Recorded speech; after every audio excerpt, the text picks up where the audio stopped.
Good morning प्यारे बच्चों। आज की वीडियो में हम अर्थशास्त्र के कुछ ऐसे क्वेश्चन को डिस्कस करेंगे जो मैंने आपको आज की व्हाट्सएप पर वीडियो के द्वारा भी भेजे हैं और आपको कार्यपत्रक में भी दिए हैं। जैसे पहला प्रश्न है आपका, प्रच्छन्न बेरोजगारी से आप क्या समझते हैं? प्रच्छन्न बेरोजगारी मतलब छिपी हुई बेरोजगारी। ये वह स्थिति होती है जब एक श्रमिक काम तो कर रहा होता है लेकिन उसकी क्षमता का पूरा उपयोग नहीं हो पा रहा। ऐसी स्थिति में एक श्रमिक किसी खास काम में इसलिए लगा रहता है क्योंकि उसके पास बेहतर काम करने के लिए कुछ नहीं होता।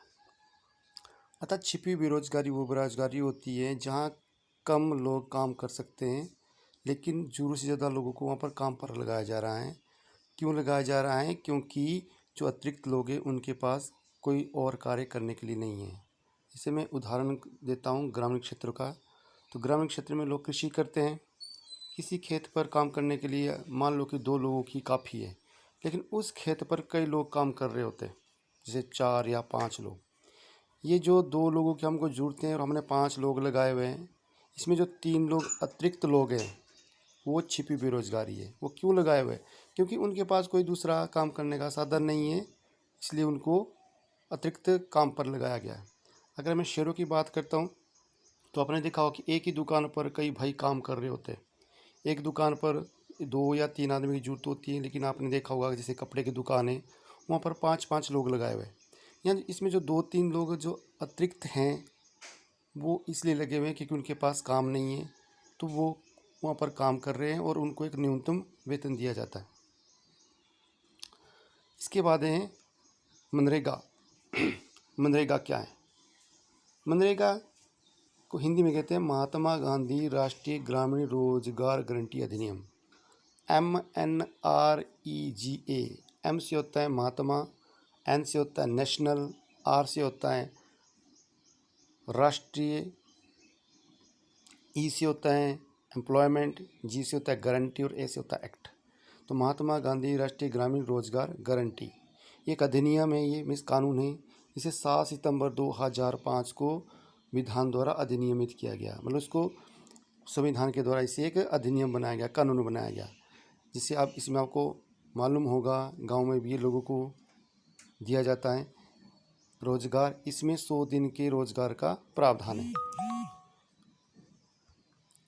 उसके बाद है भारतीय अर्थव्यवस्था के 2 क्षेत्र। तो एक है आपका संगठित क्षेत्र, दूसरा था असंगठित क्षेत्र। अब ये क्या होते हैं ये मैं आपको बताता हूँ। संगठित क्षेत्र कौन से होते हैं? वे क्षेत्र जिसे सरकार के द्वारा पंजीकृत किया जाता है। पंजीकृत में जिसकी रजिस्ट्रेशन होती है, सरकार के पास जिसकी रजिस्ट्रेशन होती है उसे बोलते हैं पंजीकृत। उसे एक संगठित क्षेत्र कहा जाता है। पंजीकृत का मतलब क्या हुआ है? कोई ऐसा काम या कोई ऐसा बिजनेस शुरू करना जिसको शुरू करने से पहले सरकार के साथ उसकी रजिस्ट्रेशन करनी पड़ती है। जैसे उदाहरण के लिए कोई उद्यम, स्कूल और अस्पताल। अब मान लो अगर किसी ने स्कूल खोलना है अपना, तो उसे उस स्कूल को सरकार के साथ पंजीकृत करना पड़ेगा, संगठित करना पड़ेगा। तो उसे ही संगठित क्षेत्र कहा जाता है।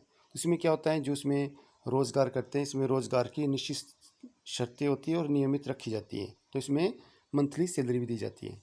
तो संगठित क्षेत्र वो हुआ जिसे शुरू करने के लिए सरकार के साथ रजिस्ट्रेशन करवाना ज़रूरी होता है या सरकार की परमिशन करवाना बहुत ज़रूरी होता है। और दूसरा होता है असंगठित क्षेत्र, अनऑर्गेनाइज सेक्टर। असंगठित क्षेत्र कौन सा होता है? वह सेक्टर जो सरकार के साथ पंजीकृत नहीं किया जाता है। मतलब ऐसा कोई काम धंधा है जिसे शुरू करने के लिए सरकार की रजिस्ट्रेशन की ज़रूरत नहीं पड़ती। और इसमें जिन लोगों को रोज़गार दिया जाता है उनको जब वो काम पर रखे जाते हैं तो उनको रोज़गार दिया जाता है, उनको वेतन दिया जाता है। और जब ज़रूरत नहीं पड़े तो उनको निकाल दिया जाता है। उदाहरण के लिए जैसे मान लो कि किसी पर्सन ने अपनी एक कंपनी खोल दी छोटी सी, या अपनी दुकान खोल दी। जैसे मान लो कि दुकान है, तो दुकान पर जब चाहे दुकान का मालिक लोगों को अपने पास रख सकता है, जब चाहे उनको निकाल सकता है। लेकिन दुकान खोलने के लिए सरकार के साथ पंजीकृत करना ज़रूरी नहीं है। तो ये हुआ असंगठित क्षेत्र। तो मैंने आपके साथ ये कुछ क्वेश्चंस डिस्कस किए ये वही क्वेश्चन है जो मैंने आपको आज की व्हाट्सएप की वीडियो में भेजे हुए हैं और आज के कार्यपत्र में भेजे हुए हैं। तो आप इन सभी क्वेश्चन को करें और मुझे लिखकर व्हाट्सएप करें। Thank you.